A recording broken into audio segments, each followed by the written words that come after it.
tal amigos? Sean bienvenidos a un episodio más de Sofismo con Sentido. ¿Qué tal amigos? ¿Cómo están? Espero que se encuentren muy bien. Como pueden ver aquí a mi lado me acompaña el señor y historiador JP, galardonado por el público de Sofismo con Sentido en YouTube. Ya ha tenido muy buenos comentarios ahí en el episodio de Álvaro Obregón y el anterior, que es el Maximato, que salió el día de hoy. Ustedes lo están viendo porque hoy es, bueno, no fue ayer, miércoles, pero ha tenido buenos comentarios, ¿no? Pues una semana. Y para entrar a la carnita, el JP, le estaba diciendo hoy en la mañana, le mandé un mensaje que iba el comentario que mencionabas ahí de las guerras de no sé qué madres, de los lo de Jaramillo y todo eso, ¿no?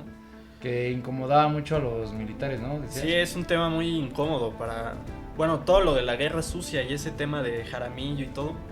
Le incomoda mucho al Estado mexicano y a los militares, sobre todo, porque durante los años 60 y 70 pues armaron una matazón de gente, ¿no? Presos políticos, gente del Partido Comunista, algún tipo de miembros de organizaciones de derecha también fueron perseguidos por el Estado. En fin, todo esto se da en el contexto de la Guerra Fría, donde México participa, ¿no? Sí. Es un tema muy escabroso, por ejemplo, en los archivos estatales, porque el AGN, el Archivo General de la Nación, sacó toda una colección de documentos que hablaban de la Guerra Fría, ¿no? Entonces se fueron desclasificando esos documentos durante el año pasado y bueno, durante todo el sexenio de Andrés Manuel, pero al ejército no le gusta tanto esa versión que hay en los archivos. ¿Los deja mal parados? Los deja mal parados y de la nada en el archivo ya desaparecieron. Vas a pedir archivos de la guerra sucia y todo y te lo niegan.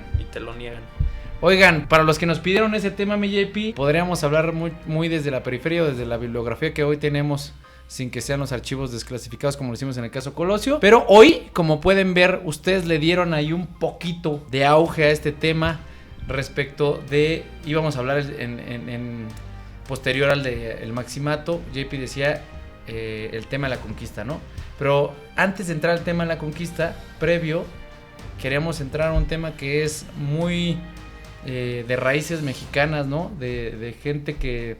El mexicano en un 90% cree en la Virgen de Guadalupe, ¿no? Para los que ya entraron al video saben que el video es de esto. Y a mí se me hace una locura porque leyendo y platicando con JP, que yo me había basado en una historiadora, ¿no?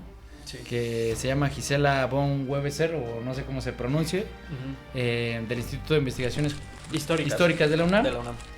Pues ella menciona, ¿no? Que culturalmente a veces, y lo mencionábamos tú y yo en una llamada preparando el podcast, a veces parece que el mexicano es mucho más guadalupano que ciertamente católico. ¿Tú qué piensas de eso? Desde luego que es muy difícil definir lo mexicano, ¿no? Siempre ha sido como un tema bien controversial, pero un común denominador hasta hace unos años era que todos los mexicanos se definían hasta cierto punto guadalupano, ¿no? Obviamente haciendo las excepciones de ciertos grupos protestantes, en fin, no, pero sí, o sea, realmente el mexicano de a pie, el mexicano promedio, hasta el siglo pasado, todos eran guadalupanos.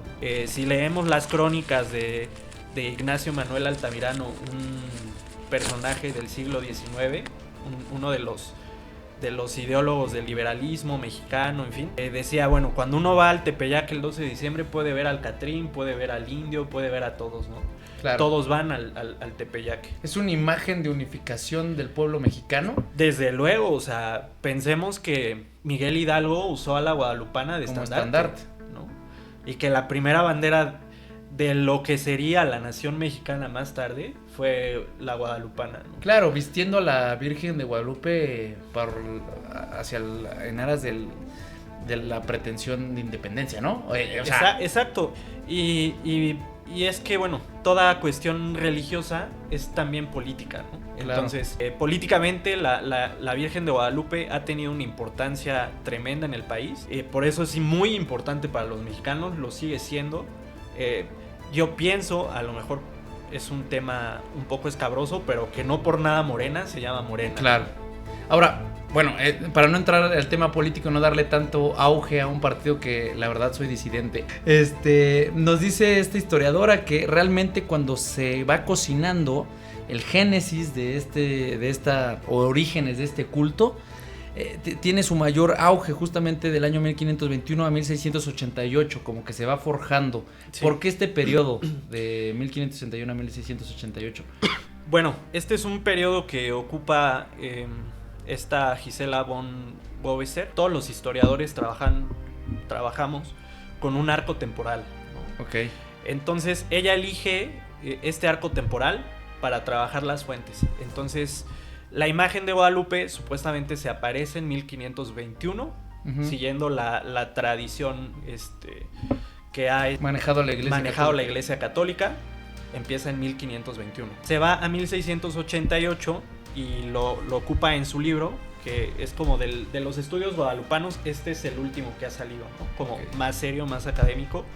Se va a esta temporalidad porque las fuentes es en donde se funda el culto guadalupano, ¿no? Claro. De 1521 a 1688, donde va apareciendo esta cuestión de la tradición, donde van surgiendo nuevas fuentes, donde se van produciendo nuevos documentos que permiten hablar de Guadalupe tal como la conocemos.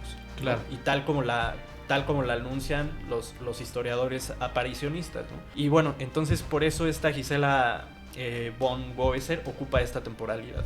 Okay. Que es desde la aparición hasta, no me acuerdo con qué documento lo cierra, pero así trabajamos los historiadores, con las fuentes en el tiempo.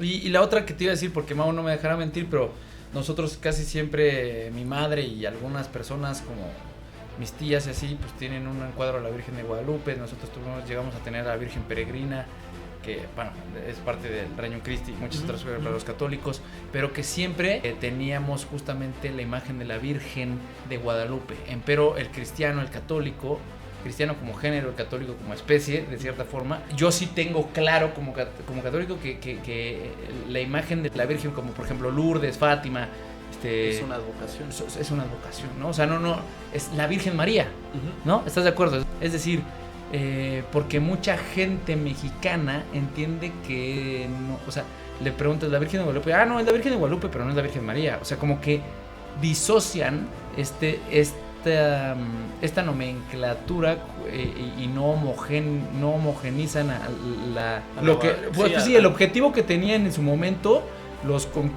la gente.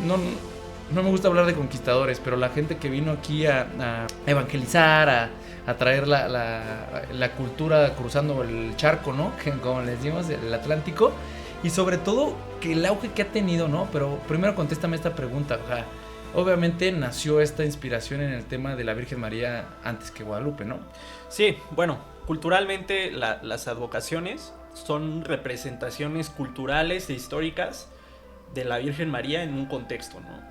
Tenemos la Virgen, la Guadalupana de España, la Virgen del Pilar, la Virgen de Loreto, en fin, cada imagen tiene una propia historia, ¿no? Que puede ser de origen divino o puede ser de factura humana, ¿no? A un pintor se le ocurrió pintar así a María. Claro. Entonces, pues estas advocaciones son referentes a una cultura, a un lugar en específico, a ciertas ideas, porque lo vamos a ver en la cuestión de Guadalupe aquí en México, ¿no? Como los españoles durante la independencia prefieren a la Virgen de los Remedios y los independientes, Miguel Hidalgo y todo, prefieren a la Guadalupana, ¿no? Es decir, que cada representación de María y de los santos, en fin, tiene un contexto y un simbolismo en cada tiempo de la historia, ¿no? Pero realmente desembocan en la Virgen María. O sea, es decir, al final en la Madre es de María, Dios. al final es María, ¿no? Entendiéndose que la Iglesia Católica lo denomina que María es la Madre de Dios, ¿no? Exacto, De en Jesucristo, el contexto católico. Sí. Sin embargo, pues, por cuestiones de hibridación cultural, mestizaje, como se le quiera decir, pues hay ciertos componentes culturales, miembros de culturas que adoptan y le cambian el nombre y lo transforman. Lo adecúan. ¿no? Sí, lo adecúan por muchos motivos, ¿no? Son procesos culturales. Y es lo que siempre he dicho, ¿no? Para pensar este tipo de ideas, este tipo de advocaciones, la iglesia misma no la podemos pensar monolíticamente. No es lo mismo una Virgen de Guadalupe en una casa de las Lomas, es totalmente diferente, a pesar que es la misma Virgen, a la de una casa en un cinturón de pobreza, ¿no? Claro. O sea, aunque es la misma imagen, Representa diferentes cosas. representa diferentes cosas, ¿no? Y evoca diferentes cosas en las Exacto.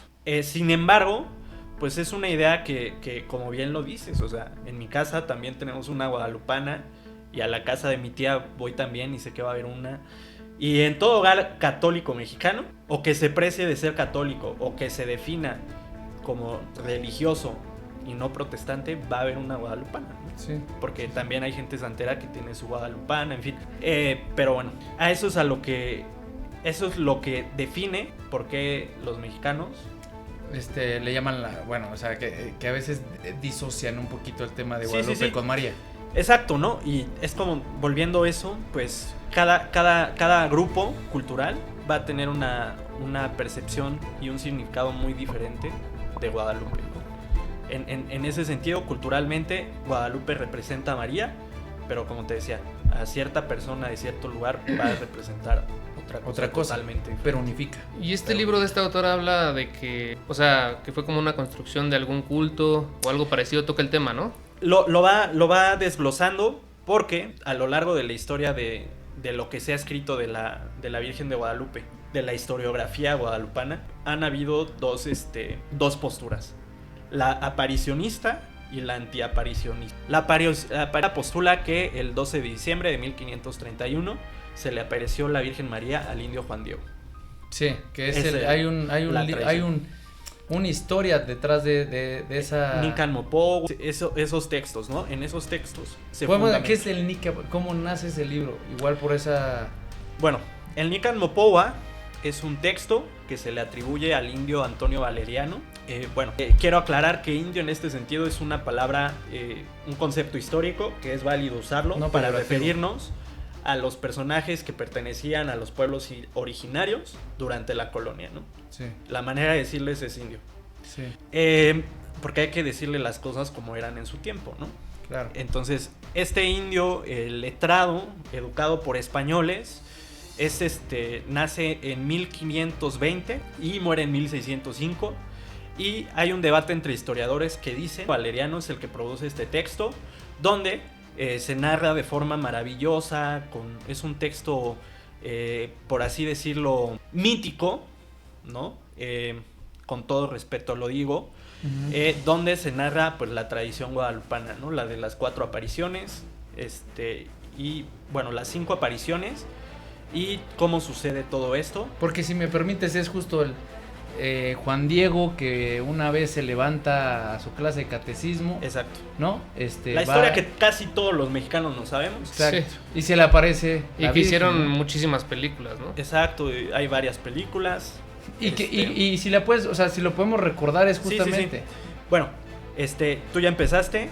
Va Juan Diego a su clase de catecismo de Cuautitlán a Tlatelolco. Indio Chichimé, ¿cómo era? Sí, indio Nahua. Sí. Es muy difícil determinar si era de filiación mexica o si era tolteca, ¿no? Bueno, eso es un poco todo un tema. Sí. Porque hay ambigüedades. Hay ambigüedades y claro. todo, y no es posible determinar si sí existió o no. Primero porque, como tú dices, parte de un mito, ¿no? Exacto. Pero de que hablaba náhuatl, claro. Juan Diego, ¿no? Entonces habla náhuatl Juan Diego, va a catecismo, se supone, porque pues es un personaje recién convertido, es de extracción humilde, se supone.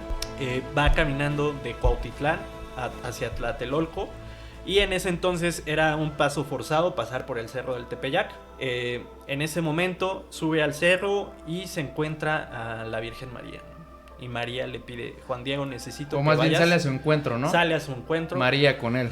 Y perdón que te interrumpa, pero normalmente en esta mitología, en esta narración, exacto, creada o generada, discursos. No sé si generada, pero en esto que alguien vivió, etc., normalmente va encaminada a que la Virgen tiene como objetivo principal que la fe se propague, ¿no? Entonces, el salir a su encuentro es como decir, pues, estoy contigo. Al final, la historia de María o la Virgen María es desde San Juan al pie de la cruz, y Jesucristo diciendo: a tu hijo y a tu madre. Y a lo que voy es que nos dejan a María como madre de la iglesia, y por tanto viene permeado esta narración encaminada a que María quiere transmitir la fe hacia este pueblo que carece de todo conocimiento de la fe católica per se, güey. Si no, no hubiera sido otra cosa. Sí, pues básicamente es la idea de todas estas historias maravillosas, de todos estos textos, discursos que cuentan milagros, ¿no? Durante la Edad Media. Justamente este texto del Nican Mopowa, a pesar de que lo escribe un indígena, un indio como Antonio Valeriano, se podría inscribir, si le cambias el nombre por Tepeyac y le pones el Pilar en Zaragoza, es la misma historia, ¿no? Claro. Son tropos literarios, son formas de contar para convencer a las personas, es retórica pura. La retórica busca crear sentimientos, busca edificar y busca entretener. Estos textos, esta retórica religiosa, lo que busca es hacer que los indígenas después de la conquista se identifiquen con que la Madre de Dios ha venido al Nuevo Mundo. Esto es lo que buscan estos textos. Algunos historiadores infieren que por eso Antonio Valeriano decide hacer ese texto, ¿no? Más adelante lo veremos. Los franciscanos generar una fiebre de curiosidad hacia Dios. Hacia Dios. O sea, hablo en el cambio de la idiosincrasia del pueblo mexicano o culturalmente que quieren estar tendientes a partir del adoctrinamiento de... Sí, de la doctrina cristiana, ¿no? Y a través de los franciscanos. Sí. Bueno, ahí hay un asunto que lo vamos a ver más adelante. Sí, yo lo que quería era como que termináramos justo esa parte, ¿no? Que Juan Diego sale. Era necesario decirlo lo de la retórica para que lo entendamos, sí, porque total. Es así. Sale a su encuentro María o se la encuentra. Sí tiene interpretación eso, ¿no? Si se lo encuentra o si ella sale al encuentro. Claro. Cada postura lo va a matizar y cada postura lo va a decir diferente, pero la historia básicamente es esa, ¿no? El relato. Y le pide que le diga al obispo de México que le edifiquen un templo en la punta de ese cerro. Que era un fraile. Fray Juan de Zunara. En el cerro del Tepeyac, que tenía significado para ellos religiosamente, ¿no? A los indígenas. Van al Juan Diego va del Tepeyac al palacio del obispo y le dice: bueno, señor obispo, me acabo de encontrar a la Madre de Dios y me pide que le construyamos un templo en el Tepeyac. No le cree y le dice: bueno, dile a María que te dé una señal, porque pues así de creerte no te puedo creer ahorita. Entonces Juan Diego se vuelve a encontrar a María, ¿no? Pero no se la quiere encontrar porque en ese entonces su tío está enfermo. Claro. Y ahí están estos tropos literarios, ¿no? Como el nudo de la historia, ¿no? No me la quiero encontrar porque tengo a mi tío enfermo, necesito que venga un obispo, más bien un fraile para que le dé el auxilio espiritual y pueda morir bien. Claro. Entonces pasa esto, evita a María y le dice: a ver, Juan Diego, ¿por qué me estás evitando? Y le dice: es que el señor obispo me está pidiendo una prueba, ¿no? Y le dice: a ver, Juan Diego, súbete al cerro, corta unas flores de Castilla, que es otro suceso milagroso, maravilloso. Porque ahí no se daban ahí no se dan, flores. Y porque es invierno, en fin. La temporada, ¿no? sí. Entonces sube, corta las flores, las pone en su ayate y baja y la Virgen las toca. Esa es la tercera aparición. Se vuelve a aparecer la Virgen, toca las flores y todo. Y le dice: de aquí vete a casa del obispo, por favor no le enseñes a nadie lo que traes. En ese momento ya llega al palacio del obispo, pero él está con urgencia de que tiene que llegar rápido por el fraile porque su tío lo está esperando. Bueno, ya llega, el obispo lo recibe, le dice, bueno, se desata la tilma y le muestra que todos son flores, ¿no? Y que en esas flores acaban de imprimir la imagen divina de Guadalupe. Y ya después, esa es la cuarta aparición, ¿no? Cuando aparece en la tilma de manera milagrosa. La quinta es cuando al tío de Juan Diego, Juan Bernardino, está en su casa en un pueblo de Ecatepec que se llama Tultepec. Y se le aparece y le dice: Juan Bernardino, no te preocupes, tú vas a ser sano, ya estás sanado. Y yo soy la siempre Virgen María de Guadalupe. Y fin de la historia, ¿no? Al final, en otras historias que construyen los historiadores guadalupanos, se sabe que Juan Diego, de acuerdo con la leyenda, con la tradición, se va a vivir a la iglesia de Guadalupe y se dedica a cuidarla durante 18 años más. ¿Como un sacristán o qué? Exacto, se convierte en el sacristán del templo y se encarga de cuidarla, ¿no? De acuerdo con la tradición guadalupe. Ahora, lo que tú decías, ¿no? Regresando, ya revirando, una cosa es la narrativa, que también tiene muchos tintes del texto evangélico. Exacto. Respecto de privilegiar la fe frente a la adversidad, la necesidad humana. Prefiero lo que estoy viendo ahorita en cuanto a necesidad humana, en cuanto a enfermedad, vulnerabilidad, atenderlo, ¿no? Y siempre Jesucristo, ¿no? O sea, me evoca el pasaje del Evangelio, perdón que lo diga, pero Marta y María, ¿no? Sí. De Marta tratando de... Marta, ¿por qué no vienes, no? Exacto, ¿no? O sea, que Marta está atendiendo a todos, ¿no? Y le dice, es que mi hermana no me está ayudando, ¿no? Y que le dice Jesucristo, María ha escogido la mejor parte, ¿no? Exacto. Escucharme a mí. Es decir, por más que el servicio y la preocupación del ser humano, las cosas, siempre la tendencia de la fe hacia Dios. O sea, lo que voy es analogando, yo sé que a lo mejor ya es un tema más profundo, ¿no? Porque solamente el católico medianamente ya más tendiente a la formación de hacia allá. Lo podré entender, pero lo digo como algo que pueda ayudar a entender si esto viene de la creación de una persona que trata de sincretizar las enseñanzas de Jesucristo, del Evangelio, de María, a un pueblo que apenas está siendo enseñado.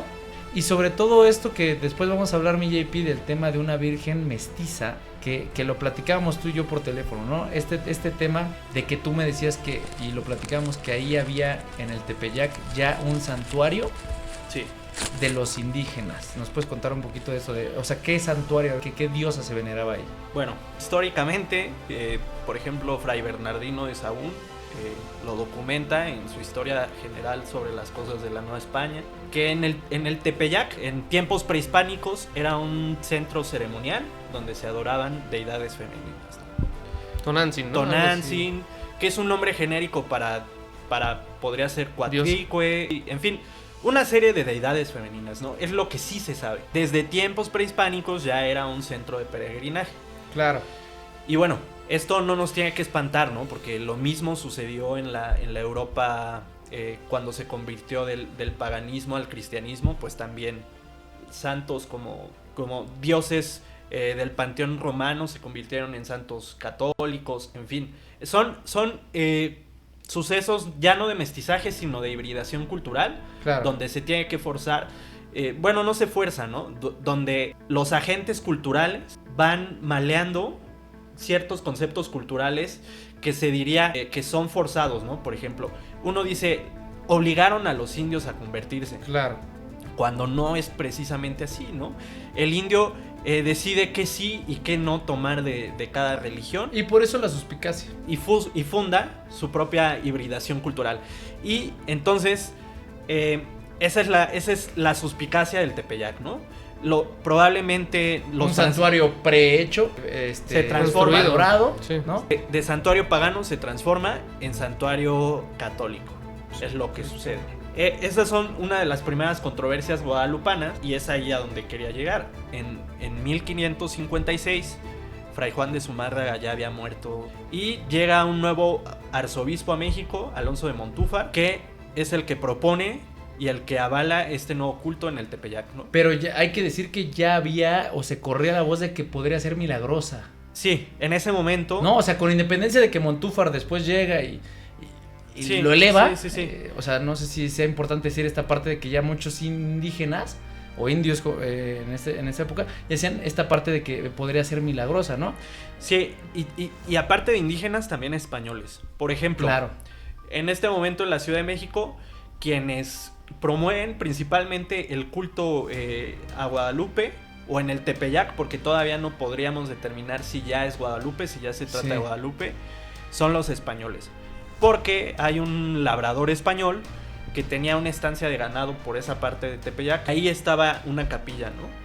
Y entonces él un día entró a la capilla y sanó milagrosamente de un mal, creo que en una pierna. El chiste es que se sanó. Y le dijo a todos sus amigos españoles y todos comenzaron a ir los fines de semana al Tepeyac. Sí.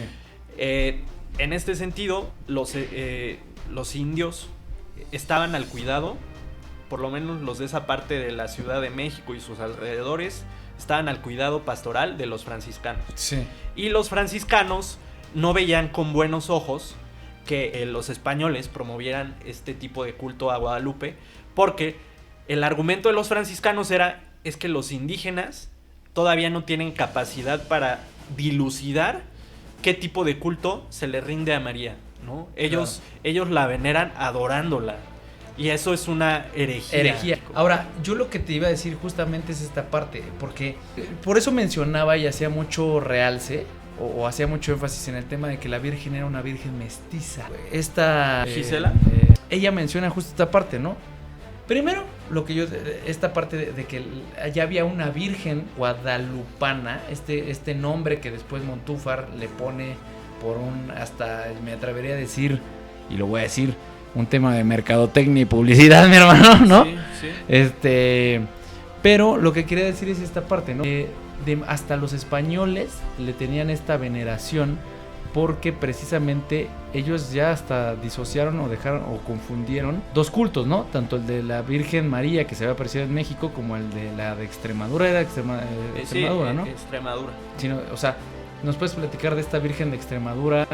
Bueno, lo que sucede es que en España, concretamente en la zona de Extremadura, se aparece en 1350 a un pastor muy humilde, se aparece esta virgen, ¿no? La idea es que... Es una virgen negra, ¿no? Bueno, sí, mulata. oscura. Sí. Bueno, se fue oscureciendo por el paso del tiempo, por las velas y todo, ¿no? Pero es una talla de madera que se dice que llegó a España como regalo del Papa Gregorio a Isidoro de Sevilla, ¿no?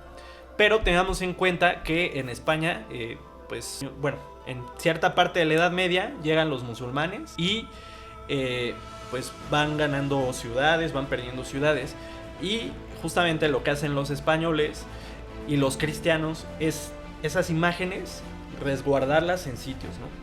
Y pasan, como estuvieron 700 años en España, los árabes llegan en el año 700 y se van en 1400 cuando los saca con Isabel la Católica. Con Isabel la Católica, pues hay imágenes que se quedan guardadas y nadie sabe dónde quedaron, ¿no? Y el caso de la de Guadalupe, todavía no se llama de Guadalupe, se llama hasta que la descubren. A un pastor se le pierde una vaca. Ok. Y la vaca se queda en un lugar ahí esperando y todo, y la vaca de pronto se muere, ¿no? Entonces el pastor le abre el pecho a la vaca y todo, y después resucita y se aparece María. Y dice aquí, dile a los clérigos de Cáceres que vengan porque aquí estoy enterrada y me tienen que sacar. Ok. La vaca, como primer milagro de Guadalupe, sobrevive. Ya va del campo a su casa, que está en Villuercas, el pastor Justo en Villuercas. y se muere su hijo. Pero el pastor ya no está espantado porque dice, ¿te fijas en las similitudes de la historia? Claro, sí. Porque todo esto son tropos literarios, o sea, son estructuras literarias prefabricadas para convencer. Hay muchas similitudes. Y dice, no me tengo que preocupar porque María lo va a resucitar. Van, abren el hoyo donde se murió la vaca y descubren que ahí está. No. La enterrada durante años, durante siglos, estuvo enterrada la imagen prodigiosa de Guadalupe de Extremadura. Y entonces esta imagen empieza a cobrar mucha relevancia en España porque es también el mismo tiempo de la reconquista de España. Sí. Y lo que sucede es que el rey Alfonso, le pide un favor a la Virgen de Guadalupe, se lo concede, y entonces es en donde empieza a adquirir prestigio, ¿no? Tengamos en cuenta que en este momento del antiguo régimen, todas esas imágenes que cumplen milagros empiezan a ser más prestigiosas que otras. Es decir, o sea, pero genera mucho más reverberación. Exacto, le voy a pedir, en vez de pedirle a la Virgen del Pilar, le voy a pedir a la de Guadalupe porque esa es más milagrosa. Ya. Porque al rey Alfonso le ayudó a ganar la batalla. Al hijo del pastor lo revivió. Y que es algo que se hace hasta la fecha, ¿no? Sí, ¿no? Que hay gente que dice, yo soy más de la Virgen de San Juan de los Lagos que la del Tepeyac. Entonces, esa es una de las primeras similitudes entre Guadalupe de España y Guadalupe de la historia, ¿no? Porque, te digo, estas historias pero sí coincide mucho, o sea, en el sentido de, bueno, a una gente que... que nadie confía en ella, que es un disociado de la sociedad, que... ¿Es posible que la fe colectiva de un pueblo dé validez a una historia que los documentos pueden no comprobar? Es que es el problema que vamos a ver en esta historia, ¿no? En lo del Tepeyac y en muchas apariciones. Es que no podemos historizar un milagro, porque un milagro es un proceso que va cambiando con el tiempo y que cada vez es diferente, y que la historia tiene pretensiones científicas, no siempre es científica. Sí, claro, intenta- no, pero hablo, o sea, lo que dice JP, o lo que decíamos por teléfono, que a mí me causaba un chingo porque yo no había estudiado, la verdad, la historia de la Virgen de Guadalupe, hasta en tanto tuvimos esta plática para poder tener este podcast. Hoy yo me quedé impactado y le decía a JP, si lo que dice Gisela es real, me queda, o sea, me quedo así, de por qué chingados es santificado o siendo primero beato y luego santo Juan Diego, cabrón, ¿no? O sea, estamos santificando a una persona que ni siquiera sabemos si existió, ¿no? O sea, por ejemplo, la mayoría de los santos tienen una precuela en el sentido de que tienen una historia, un antecedente de que sí existieron o que está más comprobado de lo mismo, ¿Más ¿no? testigos? Sí, no, porque por ejemplo hay santos míticos como San Jorge, que es un santo medieval que nace de una historia, un caballero que vence al dragón y todo, pero no hay prueba histórica de que San Jorge haya existido. Hay 1000 santos Pero lo entiendo más. que si ese santo estaba, pon tú, Mau, en la Edad Media y que un papa se atreve a santificar a alguien de esa forma, pero hoy en día Juan Pablo II tomando una decisión únicamente basado en que un templo genera un milagro y por eso voy a canonizar, perdón, siempre se me fue el término. Pues a lo mejor con el fin justamente de evangelizar al pueblo, ¿no? Sí, pero Sí. Hoy no sería tan bien visto como Y antes bueno, la y- iglesia lo terminaba haciendo por generar si lo vemos como proselitismo. Es que hay que decirlo, a ver, yo soy súper católico, ¿eh? Sí, pero claro, a ver, también en ese momento los frailes escribían la historia, ¿no? Ahí va, es lo que voy a decir. En su mayoría me refiero. Mau sí, ya sí, me no, introdujo tienes a lo toda que la vamos razón. a decir y este es el debate. Hay otro antecedente que hablábamos tú y yo que es el Mulier Amicta Sole, ¿no? Sí. ¿Qué es esto? Bueno, primero Es latín. sí, la término. mujer vestida del sol. Porque mucho también, y volviendo un poco a lo de Guadalupe de Extremadura, ciertos divulgadores de la historia han dicho que la Virgen de Guadalupe de España es la misma que la de México. Y que agarró más auge la de acá. Exacto. Pero iconográficamente no tienen nada que ver. Claro. Y la cuestión de Mulier Amicta Sole es una cuestión iconográfica que se da Similar. a finales de la Edad Media, donde por el grabado flamenco se empieza a producir esta imagen de una virgen sobre una luna, con un ángel a sus pies, vestida del sol, con rayitos así que en términos de historia del arte se le llama mandorla. Claro. Toda esta iconografía, 1490 y algo, ¿no? sí, 1450, en fin, llega a Nueva España por conducto de los frailes franciscanos y los indígenas la copian y la pintan. Es lo Que es lo que dice Gisela. Y por ejemplo, Zunzunegui ha dicho que Guadalupe de Extremadura y Guadalupe del Tepeyac son lo mismo. No es lo mismo. Iconográficamente nada que ver. Ahora, la O de sea, yo creo que se refiere a que replican la historia, ¿no? En cierto sentido, pero él, bueno, yo en un podcast que él hizo, parece dar a entender que iconográficamente es lo mismo y no es lo mismo. Y la iconografía tiene mucho peso, ¿no? Entonces, lo que dice Zunzunegui en esa parte realmente es una falacia. O sea, no Sí. una falacia, pero estamos partiendo de que no está bien sustentado lo que dice, ¿no? O sea, por lo menos lo que dijiste, la Virgen de Guadalupe de Extremadura no tiene un parecido en cuanto a la iconografía Exacto. con la de Guadalupe. Nada que ver. Sí hay una posible apariencia de asemejanza en la historia. Sí, en cuanto al discurso, pero eso En la sucede- narrativa. Eso sucede si, por ejemplo, te lees la historia de la Virgen del Pilar, lo mismo. O si te lees la historia de la Virgen de los Remedios, lo mismo. Y en Tlaxcala, 9 años después, en 1539, se aparece una virgen de manera milagrosa a un indio que también se llama Juan Diego. O sea, la Virgen... Y es la misma historia. Sí. Pero, o sea, te digo, son discursos de la Edad Media. Y por Edad Media no lo digo peyorativamente, sino son formas de contar historias, Claro. mitos que la ciencia dura del siglo XX y del XIX los desprecia porque no hay manera científica para comprobarlos, pero eso no les quita mérito No les quita nada de mérito. y por eso son importantes. Y volviendo a lo de la Mulier Amicta Sole, pues te digo, Es que iconográficamente, se la quiero enseñar, Mau, para Mulier Amicta Sole. ajá, la mujer vestida del sol. Sí, sí. Y es 1420, colección fotográfica Warburg Institute, Londres. Ella lo que dice, esta Mira. Gisela, que tú la ves, y Gisela, si te fijas aquí, lo vamos a poner en la imagen, no sé si en edición, pero igual los rayos, ¿no? Es lo que dice, lo que mandorla. coincide, la mandorla, la luna, el ángel abajo, ¿no? Arriba. La forma del vestido.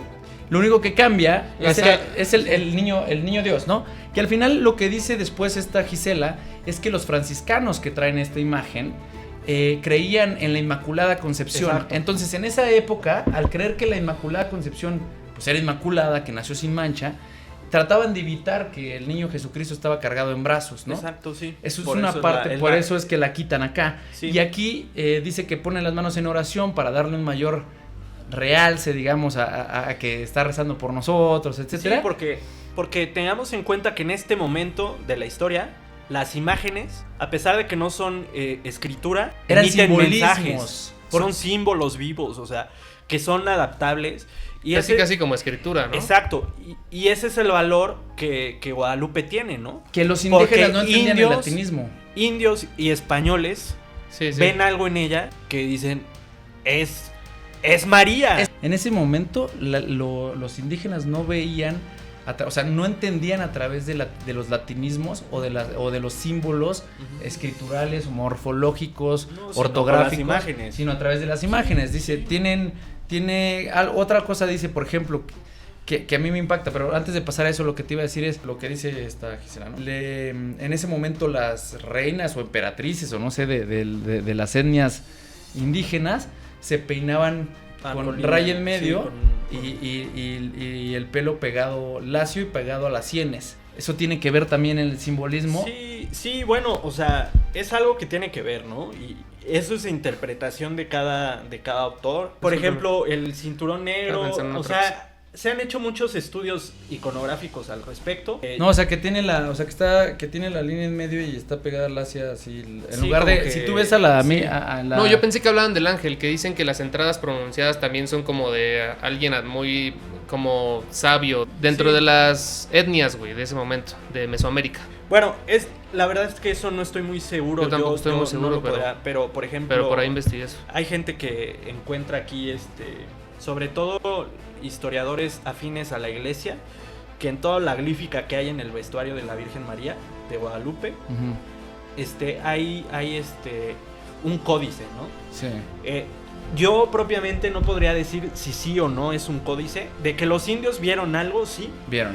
pero no tenemos manera, y eso es algo que a todo mundo le pesa, De determinar. de determinar qué quiere decir. Sí.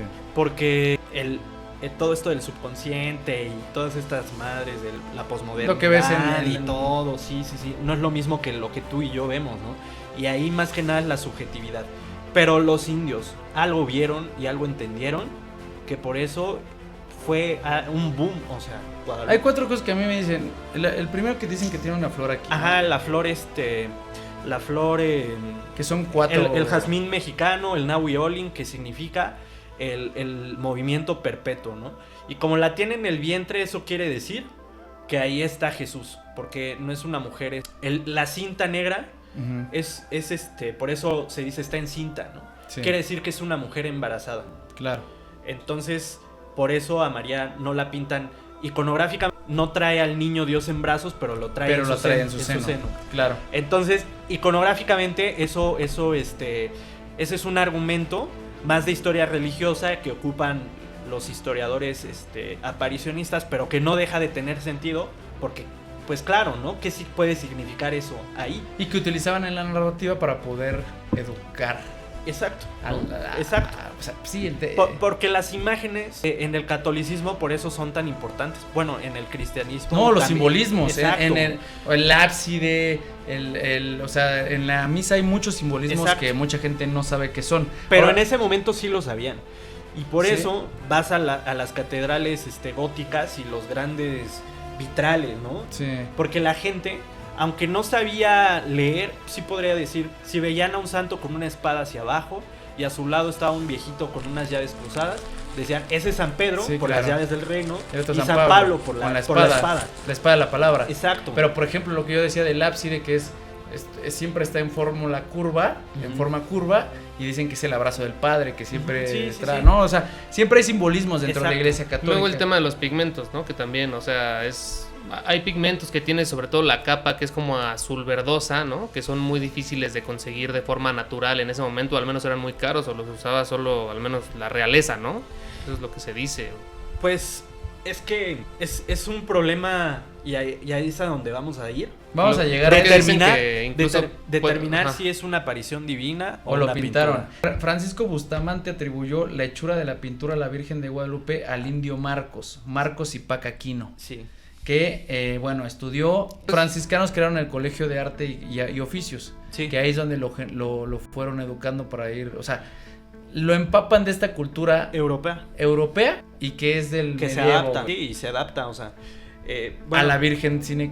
Sí, o sea, que creo que hay partes, ¿no? Como de la pintura, bueno, si se puede llamar pintura, hay pigmentos que se sabe que pues son ya después pintados, ¿no? Como una obra, como la corona, Sí, que después sí, dicen sí. que le pusieron, que etcétera. Que se quitó y en fin. Etcétera, pero que hay otras partes que sí, bueno, son pigmentos que no han podido reconocer de dónde vienen o de qué parte de la naturaleza vienen. No sé si eso sea tan cierto o Bueno, no.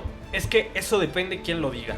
Claro. Obviamente hay historiadores y sacerdotes que dicen, no, y la Virgen tiene temperatura, Claro, sí, sí. que está a 36 grados, 36.4 grados, Sí, que es sí, la sí, sí, lo temperatura de una mujer embarazada. Sí. Y si le pones un estetoscopio en el vientre, se escucha un latir, justo ahí donde está la flor. Lo que yo había escuchado es que justo esos garigoleados Ujú. se pintaron después. Sí. Que el tema de la capa y todo Mira. eso, cuando era muy sencilla la pintura, esos eran pigmentos que aparecieron. Como dices tú, también depende quién lo diga. Sí, Y también el tema de que creo que la autora también afirma que esto se pudo haber escrito en la década de 1640, ¿no? Por ahí. sí. O sea, Mira, el tema de la historia de Juan Diego, ni siquiera... esta es la primera pintura que se hace de la Virgen de Guadalupe. La Virgen se aparece en 1531 y esta Ujú. la pintan en 1606. Y ya tiene toda la glífica del Ahí creo que no vestido. está la flor, ¿no? Sí. Creo que sí, pero lo que para 1606 la imagen ya es como esta. Sí. Ya, o sea, la gente dice Sí. que desde 1556 la imagen que apareció en el Tepeyac es la que hoy en día conocemos. Probablemente sí pudo, porque a ver, no hay que ser soberbios los historiadores. Nosotros no tenemos manera de saber si la Virgen se apareció o no, ¿no? Lo que sí sabemos por las fuentes es que en 1531 esta imagen no estaba en el Tepeyac.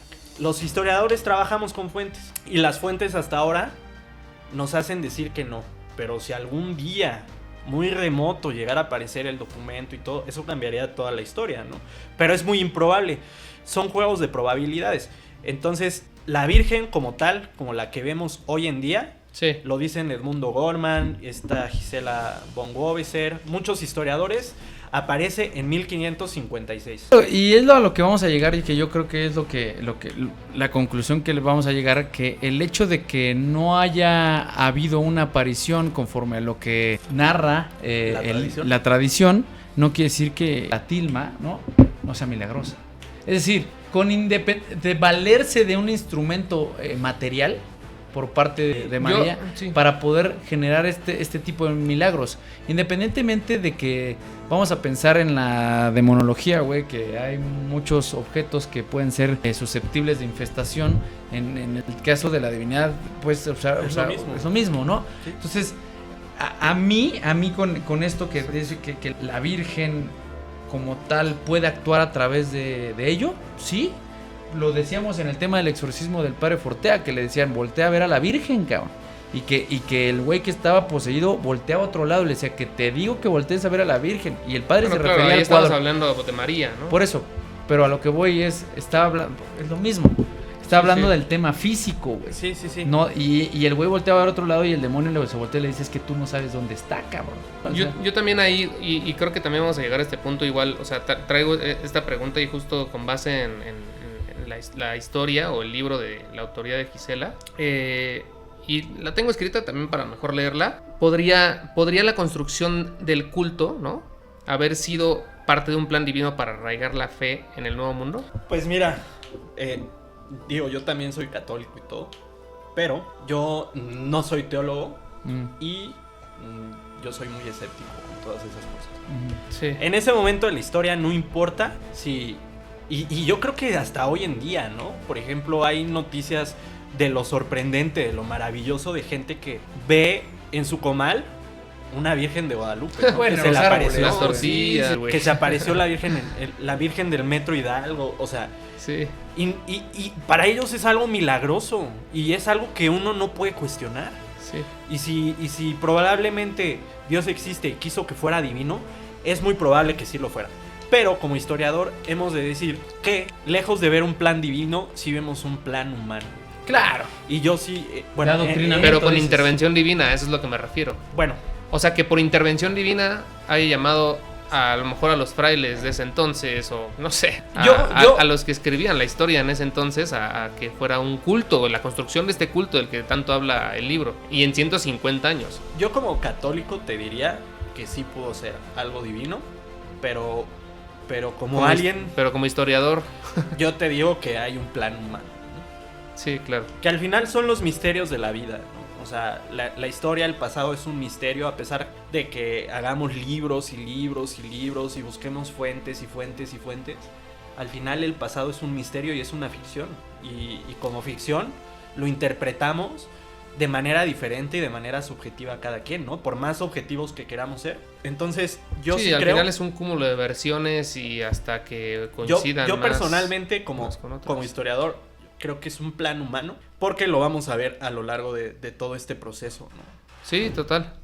Por ejemplo, Sobre todo ese hecho de que se escribió, ¿qué? 120 años después. Bueno, es lo que asegura al menos Gisela. sí, o sea, ¿no? O sea, es un problema de las fuentes, ¿no? Que hablando de Juan Diego, para sí, que la gente de sepa. Juan Diego y de la tradición, ¿no? Los hechos de 1531 se consignan 100 años después. O bueno... Y que solo lo sabía la gente del Tepeyac, o quién más lo sabía, o cómo se supo la llegada de la Virgen a España desde la Nueva España, ¿no? O sea, Lo que sucede, y qué bueno que ya estamos llegando a esta parte, que, a ver, según la tradición, ya lo mencionamos, se aparece en 1531.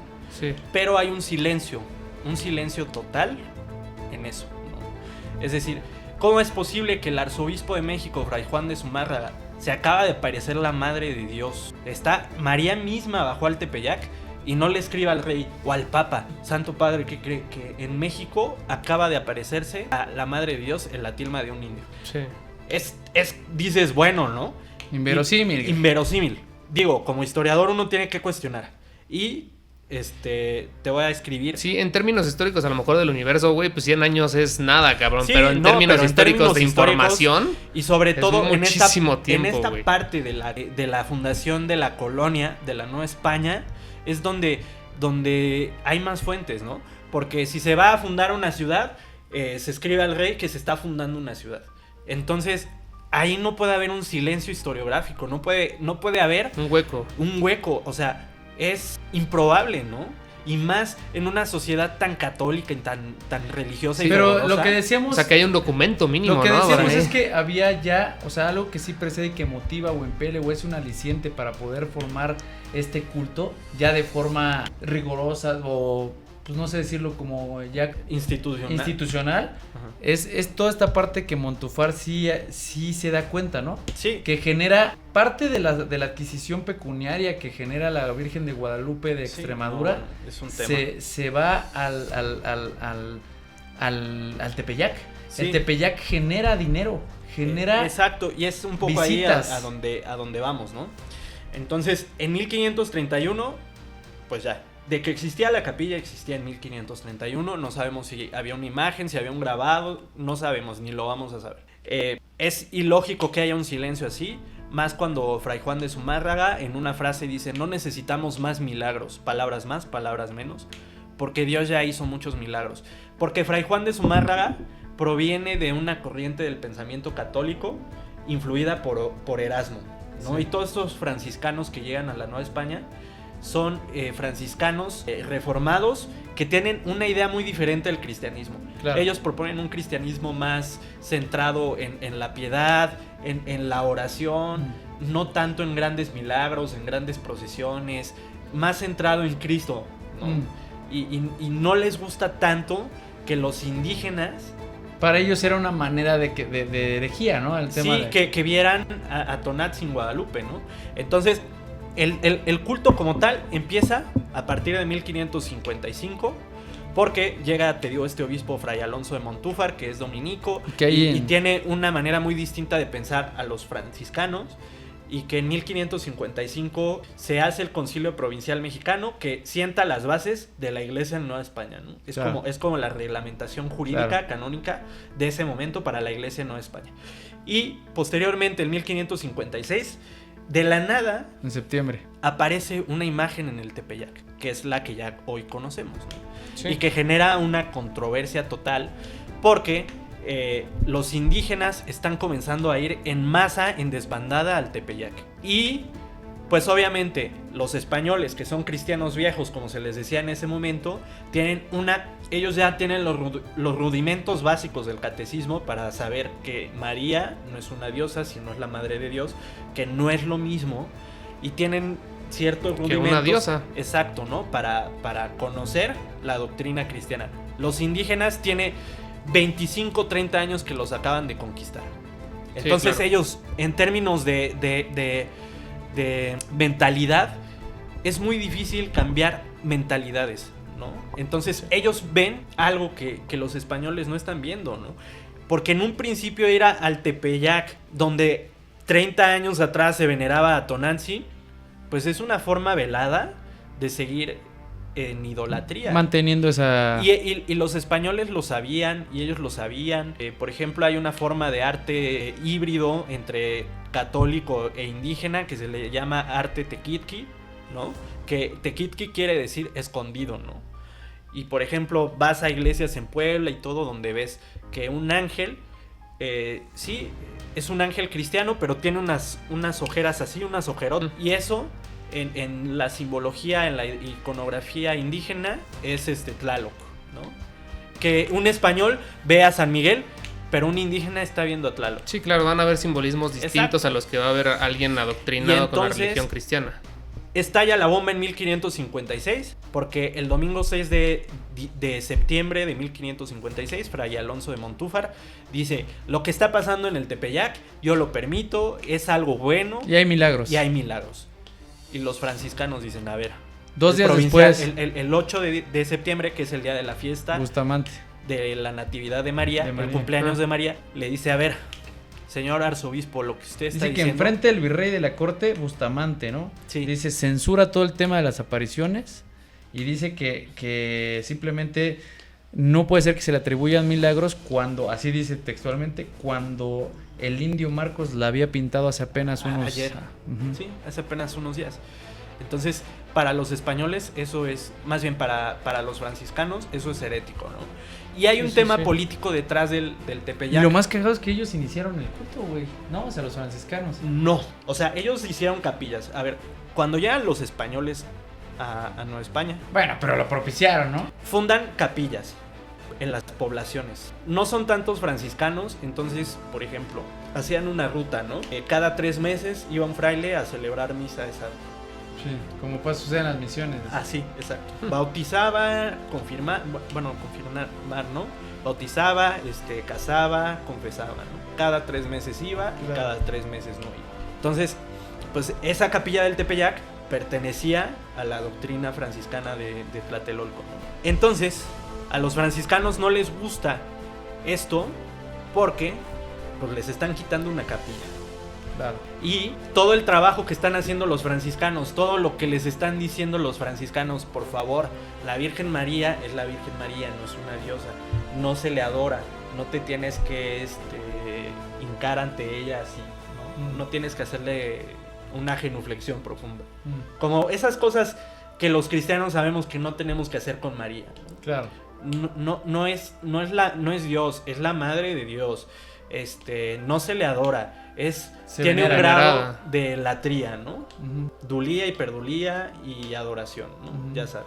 Entonces, los franciscanos hacían mucho ímpetu en eso, porque ellos, te digo, pues tienen una idea muy diferente de la evangelización y del catolicismo, ¿no? Como te digo, Fray Juan de Zumárraga decía: no necesitamos más milagros. Claro. El milagro ya se hizo, que es Cristo mismo, ¿no? Claro. Entonces, para los franciscanos sí es como de: güey, lo que te estoy diciendo que no hagas, te lo está diciendo el arzobispo que lo hagas. Montúfar. Montúfar. Que al final era una Sí, o sea, iba en contra de todo, en contra de todo dogma, ¿no? Sí. Y sobre todo ni siquiera dice Gisela que no le avisa a los de Guadalupe, Extremadura. No les avisa. Que va a ultrajar el nombre, ¿no? Pero después se enteran y sí vienen a cobrar. Vienen a cobrar, decirle, oye, todo lo que recibías, porque todos venían, además dicen que en España creían más en la guadalupana mexicana que en la que estaba en Extremadura. Bueno, fíjate que ya después, en el siglo XVIII, eso es un fenómeno que sí pasa. Por ejemplo, hay un comerciante vasco, ahora no me acuerdo el nombre, que después se convierte, creo que Faguaga, bueno, no me acuerdo del título del nobiliario que tenía. Que aquí llega a España, aquí hace dinero, comercia, en fin, se vuelve marqués. Y en su pueblo natal hace un retablo de Guadalupe, de la Virgen de Guadalupe mexicana, ¿no? Y en varias partes del País Vasco hay estas capillas de Guadalupe. O sea, en el País Vasco hay gente había gente muy devota de la Guadalupe de México. Porque como los vascos en la Nueva España vinieron a hacer mucho dinero, mandaban construir retablos de la Virgen de Guadalupe y se quedaban allá. Es que sí es real, lo que dicen, ¿no? Entonces, o sea, ¿tú sí crees que el valor espiritual de la imagen es más... tiene más valor que el valor histórico? Bueno, exacto, tiene más valor que históricamente. Exacto, el valor de la fe, el valor es invaluable, o sea, lo histórico es un conocimiento científico, ¿no? Que pretende ser científico, porque al final 100% no lo es. O sea, no hay leyes de la historia. De por sí la verdad histórica siempre cojea. Exacto, ¿no? Y lo que dice tal autor, después tal autor dice lo contrario. O sea, intenta ser científico en su método, pero nunca va a ser científico. Y como deviene de alguien que lo escribe como ser humano, es subjetivo. Es subjetivo. Pero la fe es algo sublime, es algo que no es histórico, es algo que es historizable, pero no es histórico. ¿Cuál es tu conclusión? Históricamente, las fuentes, y no digo que yo lo diga así, pero las fuentes, hay un consenso en que las fuentes no pueden confirmar que la Virgen se apareció en 1531. La existencia de Juan Diego con las fuentes que tenemos hoy en día no se pueden confirmar. Hay un trasfondo político en el surgimiento del culto de Guadalupe con Alonso de Montúfar. Entonces, ¿en qué otra cosa se equivoca Zunzunegui? Por ejemplo, algo que se me hace o no que se equivoque, que afirma que con la mano en la cintura te refieres muchas veces, ¿no? Sí, ¿no? Que el estandarte de Cortés es la misma Virgen de Guadalupe. Cuando iconográficamente la mujer que está en el estandarte de Cortés es una mujer Mirta Sole, ¿no? Una mujer vestida del sol, con las 2 estrellas, en fin. Pero no es la Virgen. El pelo rizado. Sí, pero no es la Virgen ¿Qué es lo que decía aquí esta Gisela, no? Alguna de las similitudes y coincidencias que tenía. Y seguramente va a decir, bueno, es que en el coro del monasterio de Guadalupe hay una virgen que se llama la Virgen del Coro, y si la ves es muy parecida, que también cumple los patrones iconográficos de la mujer Amictasole, pero los cumple porque en ese momento de la historia está muy puesta de moda la imagen, en todo. En todos lados, digo, era alemana la parte Sí. Y aparte, tengamos en cuenta que justo cuando en el Nuevo Mundo se está conquistando América, en Europa, Flandes se convierte en español por la herencia de Carlos V. Claro. Entonces, pues todo esto... La Virgen flamenca se va propagando. Se va propagando por todo el ámbito europeo. Y eso es lo interesante, ¿no? Eso sí es historizable. Es decir, cómo las imágenes pasan al Nuevo Mundo, cómo en el Nuevo Mundo, por efectos de la hibridación cultural, se convierten en algo similar, pero no es lo mismo, que la gente lo adapta y el discurso también se adapta aquí, ¿no? La historia del pastor en Extremadura aquí se transforma en la historia de Juan Diego, pero la antropología, así se le dice, la construcción literaria es la misma, la narrativa es la misma. ¿Y quiénes son las personas que pueden saber así realmente si es una tilma? O sea, que sea una pues o sea, eso lo tendrá que hacer. No, sí, sabemos quién lo podría hacer. Seguramente muchos investigadores, ¿no? Científicos, químicos, etcétera. Pero ¿quién hoy puede saber esa información? O sea, la verdad, y aunque lo oculte. Pues mira, es muy difícil, ¿no? Porque yo, por ejemplo, tengo que contar algo. Yo en mi infancia crecí adentro de la basílica, porque yo era de los niños que cantaban en la basílica. Y es muy difícil que alguien entre a donde tienen a la Virgen. Claro. Cierto tiempo sí se voltea la imagen y la revisan y checan que todo esté bien. Pero como es milagrosa, Sí. que yo sí creo que puede ser milagrosa porque tantos años, no la han restaurado. Por lo menos yo nunca vi que la restauraran todo el tiempo que estuve. Yo estuve 6 años ahí, primero como monaguillo de los que cantaban y luego como voluntario, y yo nunca vi que la restauraran, ¿no? A lo mejor lo hacían en la madrugada y todo, pero es improbable, ¿no? Porque pues está en un lugar hermético, no le entra aire, en fin, Sí, es sobre con todo. cristal blindado y todo.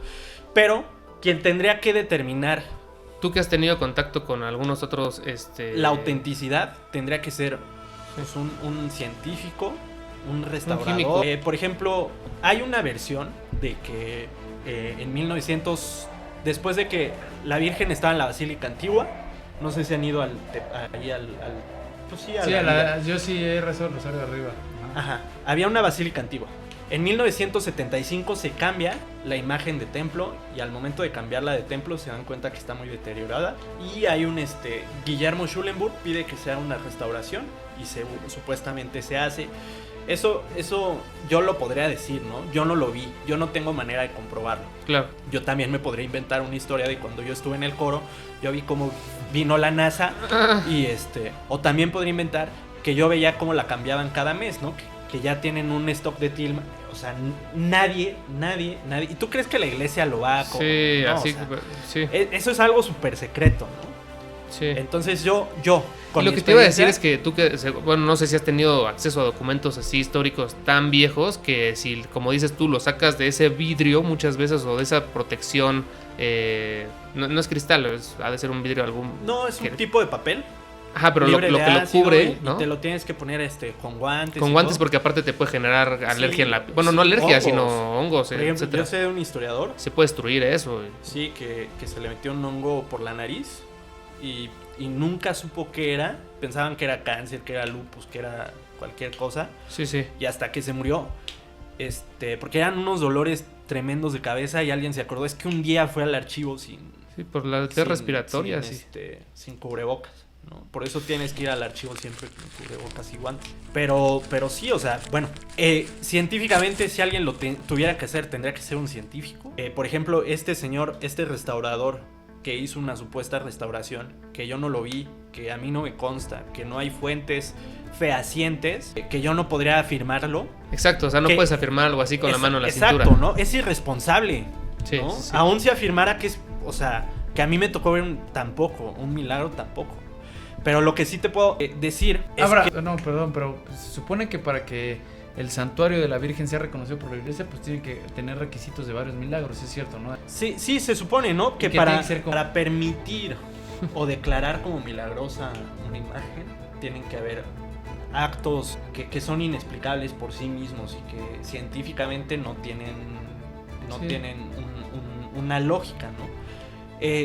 Pues, y el hecho de cuestionarlos tampoco es malo, ¿no? Por ejemplo, cuestionar los milagros de la Virgen de Guadalupe no es malo como católico, y el hecho de decir todo esto que estamos diciendo, porque no es un dogma de fe. Claro. La iglesia no te obliga porque creer. mucha gente lo va a decir, ¿no? Es que nos obligan a creer, nadie te puede obligar a creer en la Virgen de Guadalupe, ¿no? Hay muy pocos dogmas de fe. Pero han habido discusiones sobre dogmas que han tardado años para que la iglesia Claro. declare un dogma, ¿no? Por ejemplo, hace rato que me preguntabas de Juan Diego, ¿no? El hecho de Juan Diego es que, a pesar de que un papa lo canonizó, tampoco te obliga a creer la iglesia en santos. Claro. O sea, Sí. si tú quieres creer en que Juan Diego vive o que es histórico, está muy bien. Si tú no lo crees, está muy bien, ¿no? Y si En quieres quien tener imágenes de él y y en venerarlo, quien tienes y que etcétera. creer, siempre la iglesia lo ha dicho, es en Cristo y en María, ¿no? Y ya, si tú quieres creer en María.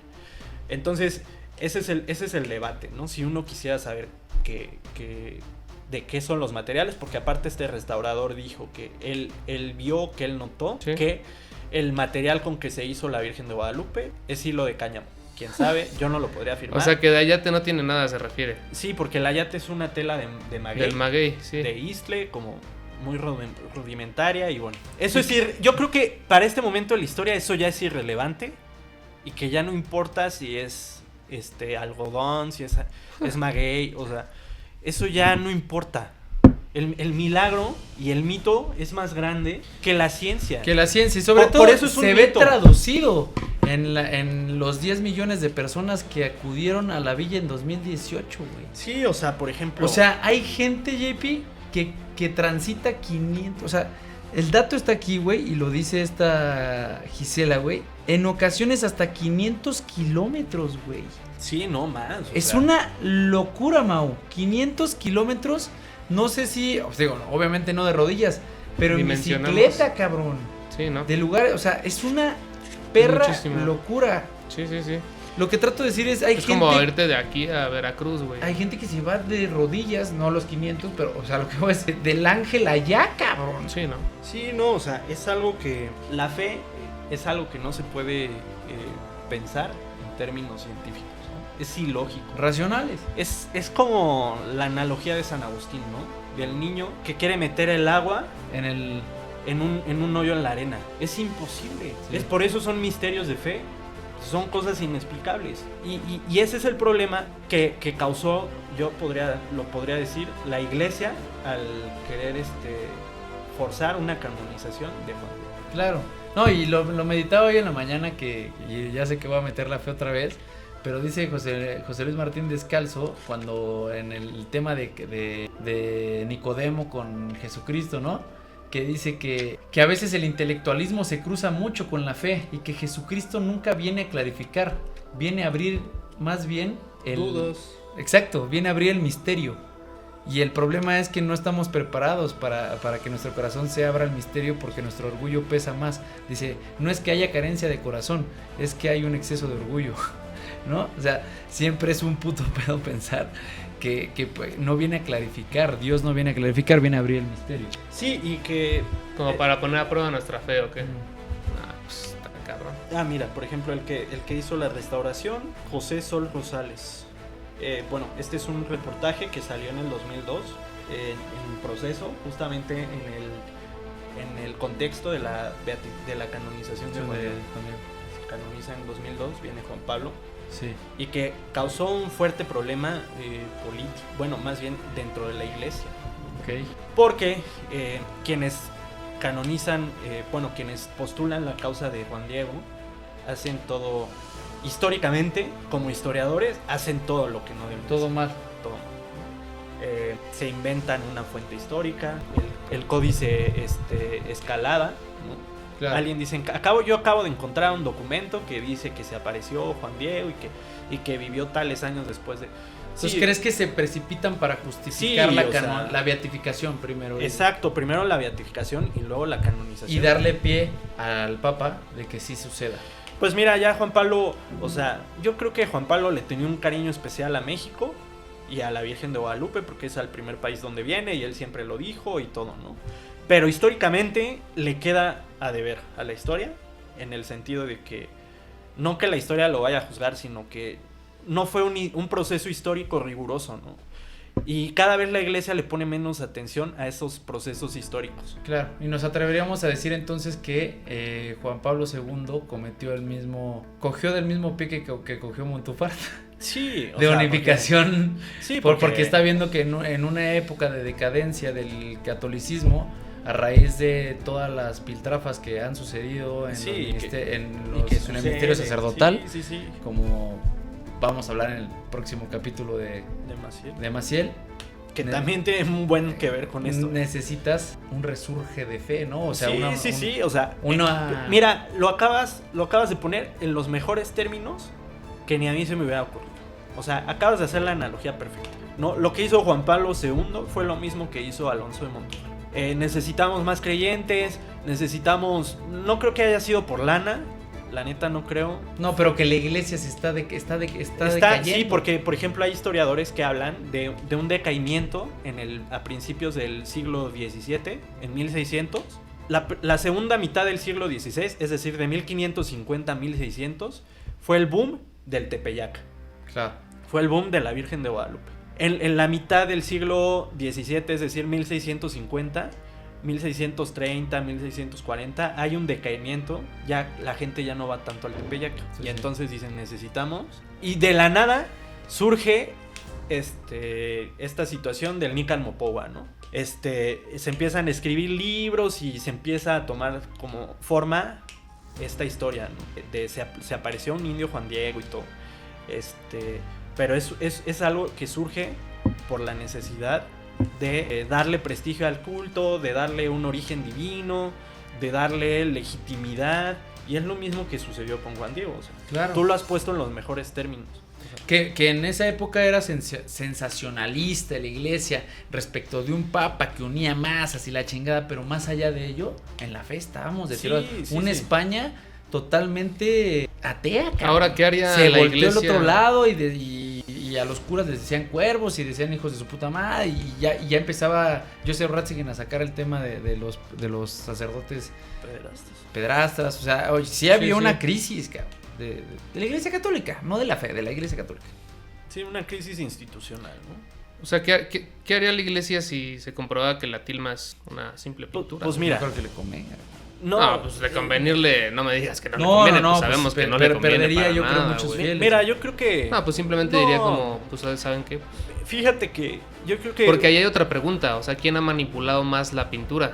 ¿El Estado o la Iglesia? Que sabemos que, a ver, en el contexto histórico de cuando se apareció o se imprimió en la tilma, pues eran uno solo, ¿no? Sí, Eh, sí, pues era iglesia y Estado. Iglesia y ¿no? Estado. Sí. Pero a lo largo del tiempo, pues Mira, es una muy buena pregunta y qué bueno que lo tomas. Y segundo, yo creo que la iglesia, si tenía que investigar que la imagen es fidedigna o es un milagro, ¿no? Si es cáñamo o ayate, yo creo que ya lo hizo. Es algo y no que- lo va a decir, ¿no? y no lo va a decir. ¿Para Porque, qué? claro está, ¿para qué? O sea, Sí, ¿no? sí, sí. Y alguien, un Sí, ateo, bueno. un ateo perfectamente te va a decir, güey, eso lo pueden cambiar cada 2 días. Y un católico te va a decir, no, es milagroso. Digo, eso ya, como es un mito, ya es irrelevante. O sea, vete un 11 de diciembre en la noche y te das cuenta que es algo totalmente sublime. Sublime en el sentido de que no se puede entender racionalmente, lógicamente, que es algo que no lo entiendes, es un misterio, ¿no? Por ejemplo, a mí hace un par de años, bueno, yo he ido muchas veces el 11 en la noche, pero, o sea, puedes ver, y con todo, esto lo digo con todo el respeto del mundo, para quienes van y todo, ¿no? Sí. Pero a mí me tocó ver, gente de que nosotros no venimos cantando en náhuatl, y ellos no estaban yendo a ver a María de Guadalupe, ellos estaban yendo a ver a Tonantzin. No mames. Sí. Y no eran católicos, o sea, eran, o sea, de esos güeyes concheros que están en el Zócalo y todo. Sí, así. sí, ya sé. Sí, sí. Te entiendo. Y y así de que los pinches padres son unos pendejos, pero, o sea, nosotros venimos a ver a Tonantzin. O sea, literal así, ¿no? Sí. Y ya luego ya venían con pulquito, porque Pero traían sus garrafas de pulque y todo. Y ya estaban medio así y todo, y ya, o sea, como que... Pregúntale al Richie. sí, hay una sincretización, ¿no? Sí, sí. Y también es muy importante hablar porque... Digo, pero son los menos, los sí, que acabas sí. de mencionar, ¿no? Sí, son los menos. Pero O sea, bueno, más bien, yo creo que Digo, es la mayoría. personalmente no me había tocado escuchar algo de que Tonantzin, o sea... No, sí, o sea, un 11 hay que... Yo creo en ese Marmau es que no ha sido, güey. El 11 de De diciembre verdad de la es noche. Pero no son los más, o sea, podrá No, ser un yo creo que porcentaje son los grande. Bueno, Mau, Pero no ¿no has sé. visto los brothers bailando ¿También? cascabeles, bro? no lo sé. Digo, van a decir que a lo mejor tengo una visión muy colonialista y todo, pero sí, o sea, o Colonia. católico Claro. bueno, tú indígena, o cosas Sí, así. sí, ¿no? sí, sí. No quiero que suene así, pero mucha gente que católicamente no practica su fe, ¿no? Totalmente. Y que va el 12 de diciembre porque le gusta ir al 12 de diciembre. culto, Ahora, cabrón. se ha vuelto la Basílica de Guadalupe más un negocio Pues mira, es relativo, ¿no? que un centro de fe. Yo te No, podría... no. Hoy no. Oye, ¿cuánto valen las velitas que pones y tal? Pero ¿no? mira, te voy a decir algo. O sea, no sé. Ahí la gente que trabaja en eso tiene que comer de algo, ¿no? La gente que No, vende de las acuerdo, cosas. total. Y el mantenimiento de la basílica no ha de ser barato. Pero no, yo hablo de los que viven afuera. O sea, la iglesia ya no te dice esas cosas, ¿no? Luego esa banda es así para venderte. La Sí. Virgen se va a poner triste si no le llevas una vela. O sea, a mí me ha tocado así gente sí, sí. acá que te va... Sí, la que iglesia te no quiere se- apañar y que todo. Total. Cómprale de a huevo una vela, ¿no? Mm. Y en la villa había una estafa, por ejemplo, de que se te acercaba una señora y de que no, yo trabajo en la basílica y todo. Le voy a dar una estampita. Y te daban la estampita. Y ya te ibas, no, ¿cuál gracias? Son 50 pesos. Sí. No, ¿cómo crees? No, pues mira, y se te juntaba la gente de que no, págale su estampita, así como las del centro, igual te la aplicaban en el Tepeyac, ¿no? Pero mira, yo te voy a decir algo. Centro de comercio como en todos lados, cabrón. Sí. A ver, venden Biblias y la chingada, y claro que venden cruces y todo.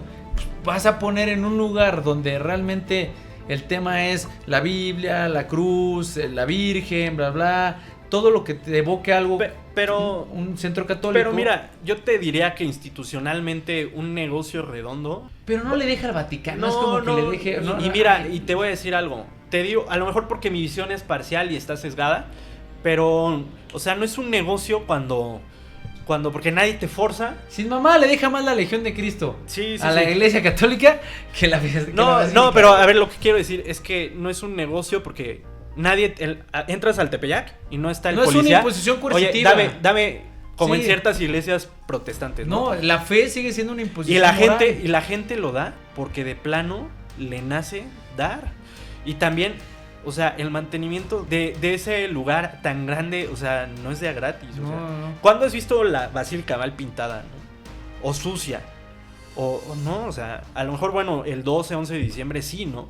Pero es un lugar digno para los mexicanos y para todo el que quiera ir. Hasta turístico, ¿no? Sí, o sea, es un lugar que se tiene que conservar limpio y digno. Pero yo francamente no creo que sea un gran negocio, no. Y ahora, habías hecho una pregunta de cómo manipulaba la iglesia y el Estado. No, ¿quién había manipulado más, si el Estado o la iglesia? Sabiendo que también durante mucho tiempo pues fueron uno mismo, ¿no? Y también ahí cerraría con otra pregunta, o sea, también qué valor tiene un milagro si tampoco ha tenido como que el tema de la violencia y la pobreza en un país tan necesitado, ¿no? Es que... No, man. Como la Virgen de Fátima, etcétera.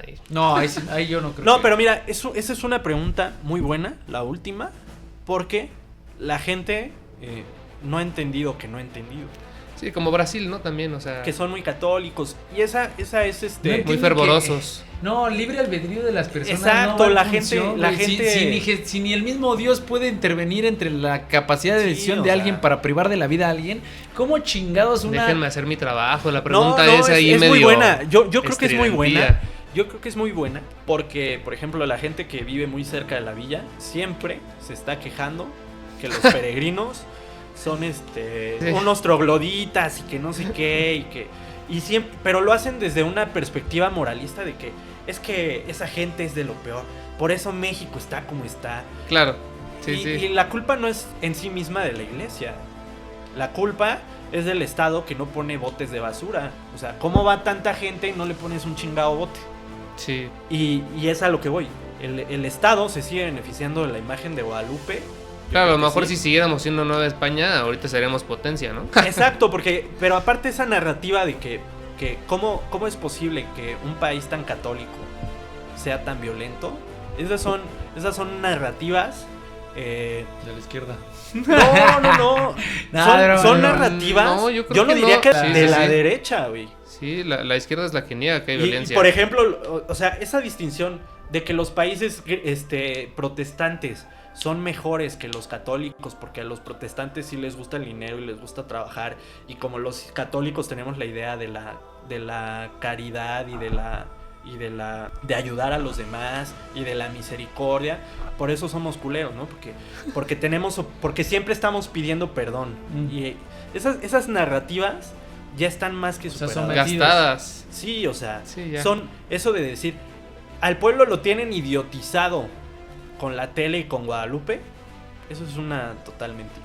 O sea, es un uso bien feo que le dan a esa cosa, ¿no? Porque es una cosa muy bonita en el sentido de que es una tradición que lleva por lo menos existiendo 400, 500 años, ¿no? Se haya aparecido o no. Sí, que ha brindado riqueza histórica al país. Guadalupe fue un ícono y lo sigue siendo, o sea, no por nada Miguel Hidalgo, como decía al principio, lo ocupó de bandera, ¿no? Y que a pesar de que es un estado laico, en las raíces del estado está Guadalupe. Total. Les agradecemos por ver este episodio. Creo que fue muy completo, realmente nos extendimos. Extendernos un poco, como siempre, ¿no? Pero a ver, ya última pregunta, mi JP, ya para que te despidas, güey. José Miguel Zunzunegui como historiadores. Pues mira, yo personalmente, hasta donde yo sé, no es historiador de formación, es decir, no estudió una licenciatura en historia, estudió filosofía, hizo una maestría en humanidades en la náhuatl. Pero sabe culturalmente, ¿no? Culturalmente sí sabe y es filósofo y todo, ¿no? Pero creo que sería un buen historiador hace 50 años, ¿no? Zunzunegui, todo lo que dice el Nican Mopowa lo toma como por cierto, por antonomasia, por añadidura, por inercia, ¿no? Cuando las fuentes tienen una intención, quien escribe tiene una intención y no te puedes creer lo que dice 100% la fuente, lo tienes que cuestionar.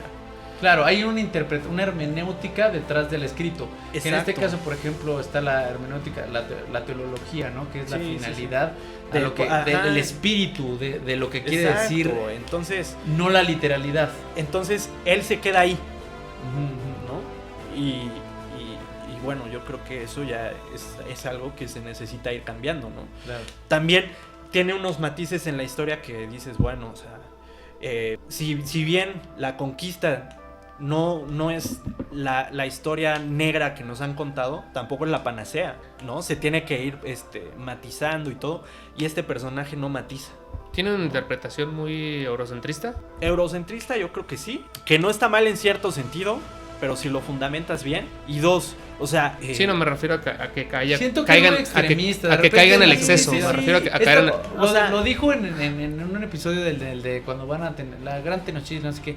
Es como antes, güey, y le empieza a decir, a los políticos no les importas, güey. Nada más quieren de ti por eso la democracia no ha funcionado, la chingada de tú, güey. Sí, o sea, te cacho, pero no hay que ir a ese extremo, güey. Sí, o sea, nada es blanco y negro, mi rey. Exacto. O sea, un senador o tal... Hay gente que sí valora, que sí es empático, que sí se preocupa por las causas, que, o sea... Y que lo mismo es tan malo decir, los españoles son una tragedia para el Nuevo Mundo, fueron unos genocidas y que no sé qué. Como decir, los indígenas eran la mejor civilización del mundo, ¿no? O sea, uno como historiador se tiene que... No quiero decir hablar con imparcialidad, porque al final siempre hay... Pero saber que hay grises, ¿no? Exacto, ¿no? Hay grises. Y no verlo todo desde lo blanco y lo negro. Es que yo creo que esa es la causa de su popularidad. Sí, pues claramente. Porque claro, a la gente le gusta que le digan, México está atrasado porque tiene un componente indígena que nunca ha querido evolucionar. Y a la gente también le gusta que le digan, los españoles, como la retórica que ocupa la 4T, los españoles nos tienen que pedir perdón. ¿Tampoco? Los españoles nos masacraron. A ver, ¿te masacraron a ti? ¿Cómo te atreves a hablar de discursos colonialistas, de ataque a los indígenas y todo? Si tu policía, Claudia Sheinbaum, ¿cómo subía a las mujeres triquis que vendían en el centro de la Ciudad de México? ¿No es un doble discurso? Pues claro que es un doble discurso. Pero a la gente le gusta... Tomar partidos. Polarizadas, ¿no? Polarizadas. Me encanta que lo decía yo con un amigo de que hablamos de política... Que va a venir mucho al sofismo griego. Le decía, es que parece que la gente cuando se sube a la historia, a la filosofía, a la religión o a la política, parece que es un equipo de fútbol. Si eres de los otros, güey, si eres del bando derecho, entonces estás mal. Si eres del otro, o sea, hay veces que ensalzamos una retórica, lo que tú decías, una narrativa en favor de un grupo o de otro, sin pensar que nos llevamos entre las patas al mismo México, güey. Exacto.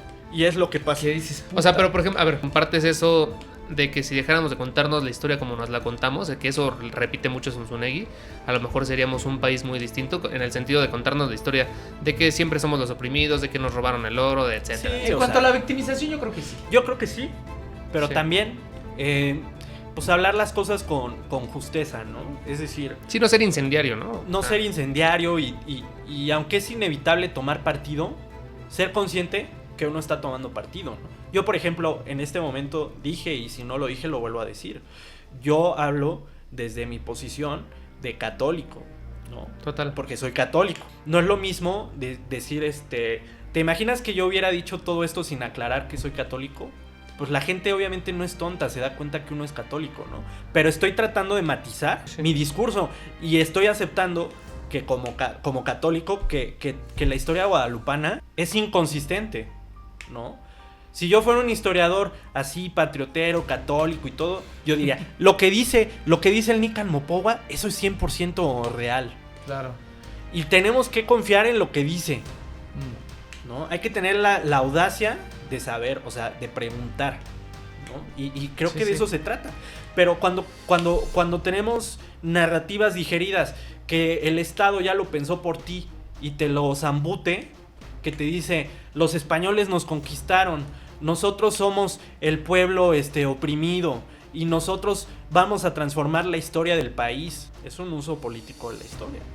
Y también desde la derecha. Es lo que hay. sabes que siento que, y ya para terminar y cerramos con esto, que la interpretación de la historia como en la de las leyes, se tiene una cosa que se llama, por ejemplo, en ciencia jurídica, la ratio legis.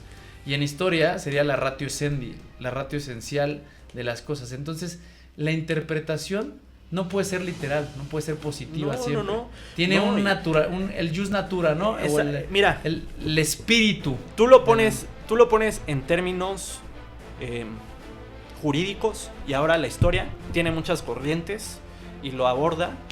Generalmente ya la nueva historia lo está haciendo entendiendo como la historia como un discurso, ¿no? Y si tú entiendes la historia como un discurso, entiendes que los discursos tienen un contexto, que hay una manera de decir las cosas. Y si lo haces así, ya no estás confiando 100% en esa historia sin grises, ¿no?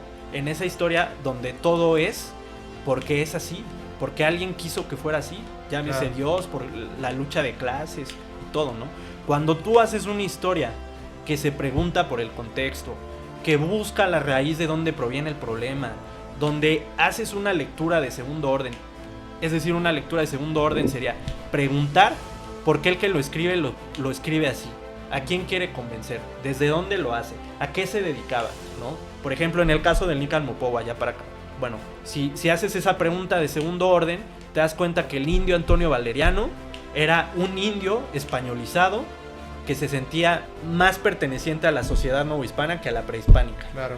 Y que por eso justifica y agradece que se haya aparecido la Virgen de Guadalupe, ¿no? Totalmente. En rasgos así muy a grosso modo. Y entonces ahí dices, Eso, bueno, güey. es la historia de la historia. Y Sí. dices, porque toda historia es una escritura, entonces dices, ya sabes desde dónde escribe, para quién escribe, cómo escribe y a quién quiere convencer. Digamos que tiene una inclinación Sí, más por lo exacto. por Por un bando. Y Ujú. te das cuenta que toda escritura de la historia se escribe desde un lugar y que siempre va a querer convencer.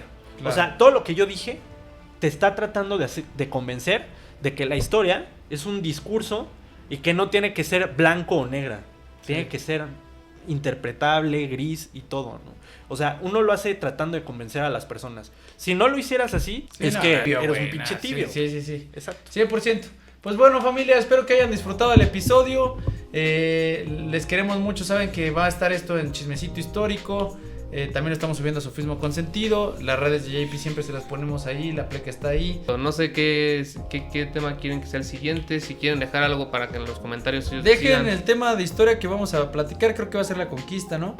En el tema de historia, en el tema de criminales, ya lo dijimos, va a ser el caso Marcial Maciel, que está en boga y esperemos. También ahí sacarlo. pidieron, creo que Magno. Pero Sí, bueno, hay que Alejandro ver. Magno.